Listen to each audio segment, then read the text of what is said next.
जननी जन्म सौख्यानां वर्धनी कुल संपदां पदवी पूर्व पुण्यानां लिख्यते जन्म पत्रिका गजाननं भूतगणादिसेवितं कपित्त जम्बो फलसार पक्षितम् उमासुतं सोह विनाश कारणं नमामि विघ्नेश्वर पादपङ्कजम् आदित्याय च सोमाय मंगलाय बुधाय च गुरु शुक्र शनिभ्यश्च राघवे केतवे நமஹ. உலகெங்கும் வாழக்கூடிய நெக்ஸ்ட் ஜென் நேயர்கள் அனைவருக்கும் வணக்கம். நான் மக்கள் ஜோதிடர் டாக்டர் ராஜ்குமார் சிவாச்சாரியார் பேசுகிறேன். எல்லாரும் எப்படி இருக்கீங்க? நலமா இருப்பீங்கன்னு நம்புறேன். இந்த வார ராசி பலன் நம்ம பார்க்க போறோம். மேஷ ராசியிலிருந்து மீன ராசி பரியந்தம் எப்படி இருக்கு.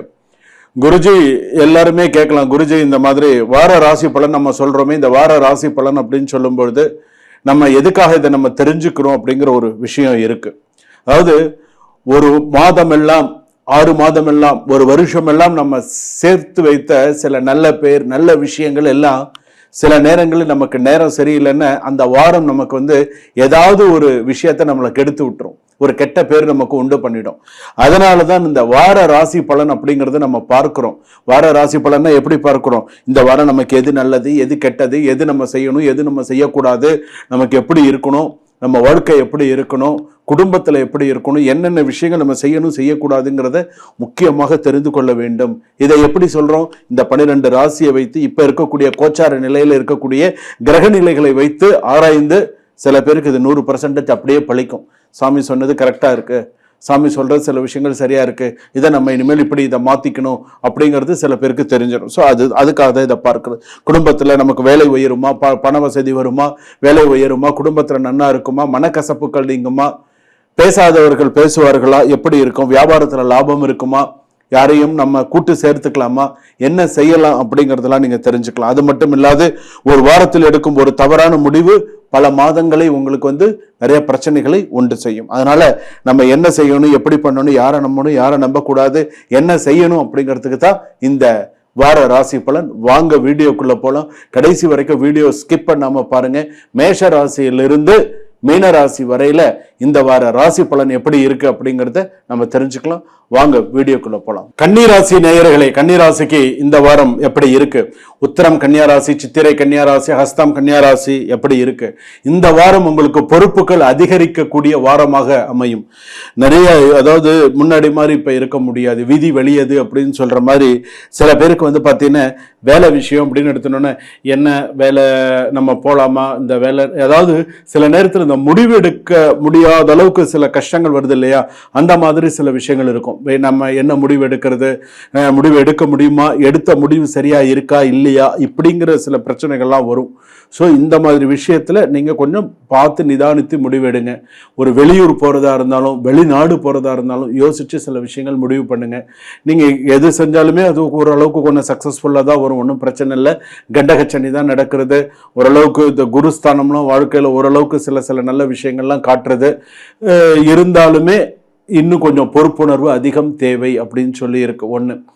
ரெண்டாவது, தொழில் விஷயத்துல பாத்தீங்க அப்படின்னு சொன்னால் இதுவரையில் நடந்த சில விஷயங்கள், அதாவது பொய்க்கணக்கோ அல்லது ஏதாவது உங்களுக்கு தெரியாமல் ஒரு தவறு நடந்திருந்தாலோ அதெல்லாம் வெளிச்சத்திற்கு வரக்கூடிய சூழ்நிலைகள் வரும்.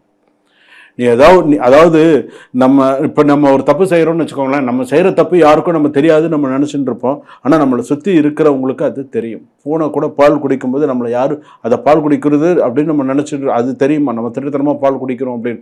ஆனா சுத்தி இருக்கிறோம் அதை பாக்குறவங்களுக்கு தான் அது தெரியும், அது திருட்டுத்தனமா குடிக்குது அப்படிங்க. அதனால சில பேர் இலைமறைவா காய்மறைவா சில பேர் அப்படியே சில விஷயங்கள்லாம் பார்த்துட்டு தான் இருக்காங்க. ஆனா கன்னியாராசி பொறுத்த அளவுக்கு சில விஷயத்துல நீங்க கவனமா தான் இருக்கணும்.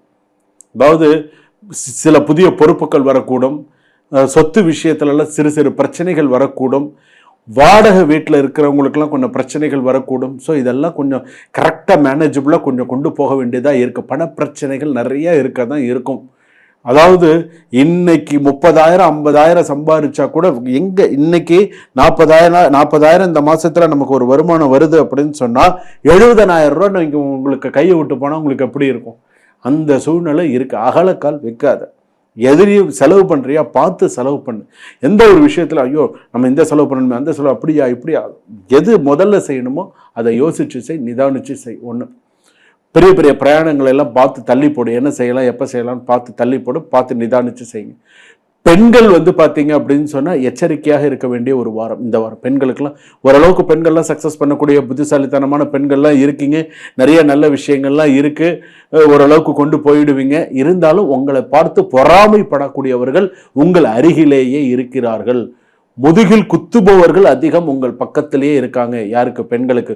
உன்னுடைய வளர்ச்சி பிடிக்காமல் உன் கூடயே இருக்கிறவங்கலாம் இருக்காங்க. ஸோ கொஞ்சம் பார்த்து என்ன செய்யலாம், எப்படி செய்யலாம், எப்படி என்னன்றது கொஞ்சம் பார்த்து கரெக்டாக கொண்டு போ. ஒன்று. ரெண்டாவது, கன்னிராசி பொறுத்தளவுக்கு வேலையெல்லாம் நல்ல ஓரளவுக்கு இருக்கும். மற்ற விஷயங்கள்லாம் ஓரளவுக்கு சில சக்ஸஸாக வரும். விவாகரத்தாக இருக்கட்டும், கல்யாண புதிய விஷயங்கள்லாம் கூடி வரத்துக்கு எல்லாம் சில விஷயங்கள்லாம் இருக்குது. வண்டி வாகனங்களில் கொஞ்சம் கவனமாக போங்க. ரொம்ப ஃபாஸ்ட்டாலாம் போகாதீங்க. கண்டகச்சனி அப்படிங்கிறதுனால யாரையும் நம்பி பணம் கொடுக்காதீங்க. யாருக்கும் ஷூரிட்டி சைன் போடுறது இதெல்லாம் வேண்டாம். என்ன செய்யணும், உங்ககிட்ட பணம் வாங்குறது கஷ்டம்தான். இருந்தாலும் நீங்கள் வந்து கொடுக்கறதா இருந்தாலும் வாங்குறதா இருந்தாலும் என்ன செய்யலாம் அப்படிங்கிறத கொஞ்சம் பார்த்து செய்யுங்க. உடல் நலத்தில் கவனம் செலுத்துங்க. மருத்துவ செலவுகள் அதிகரிக்கும். மருத்துவ விஷயங்கள்லாம் அதிகரிக்கும். அதெல்லாம் கொஞ்சம் பார்த்துக்கோங்க. ஏன்னா இப்பெல்லாம் அதாவது ஒரு நாளைக்கு 2 டேப்லெட் போட்டு இருக்கிறவங்க 3 டேப்லெட் போட்டு இருக்கிறவங்க இன்னைக்கு ஒரு நாளைக்கு 10 டேப்லெட் 12 டேப்லெட் போட வேண்டிய சூழ்நிலையாக ஆயிடுது. ஸோ உடல் நிலை, சர்க்கரை அளவு, மற்ற விஷயங்கள்லாம் கொஞ்சம் பார்த்து சில விஷயங்கள்லாம் பண்ணுங்க. கூடியமான வரைக்கும் யாருடைய சாபத்தையும் வாங்கி கொள்ள வேண்டாம். உங்ககிட்ட ஏதோ செய்யறேன்னு சொல்லுவாங்க, செய்ய மாட்டாங்க. வரேன்னு சொல்லுவாங்க, வரமாட்டாங்க. உன் வேலையை நீ தான் செஞ்சாகணும். வேற உன் வேலையை இன்னொருத்தர் வந்து செய்வாங்கலாம் எதிர்பார்க்காது. அப்படியே அவங்க வந்து செய்கிறாங்கன்னு வச்சுக்கோங்க, மொனன்னு பேசுகிறதெல்லாம் கேள்விப்பட்டிருக்கா? அந்த மாதிரி பேசிகிட்டே தான் உனக்கு செய்வாங்களே தவிர உனக்கான விஷயத்த செய்ய மாட்டாங்க. நீ நம்பின வரைக்கும் போதும், கொடுத்த வரைக்கும் போதும், செஞ்ச வரைக்கும் போதும்.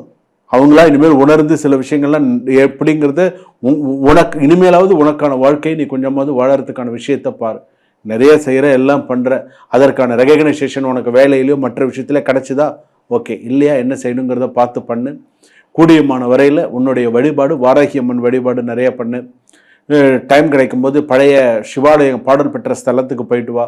சுவாமிக்கு வில்வத்தினால அர்ச்சனை பண்ணு. நிறைய நல்ல விஷயங்கள்லாம் பண்ணு. சக்ஸஸ் பண்ணுங்கள் வாழ்க்கையில். சுபம். வாழ்க வளமுடன்.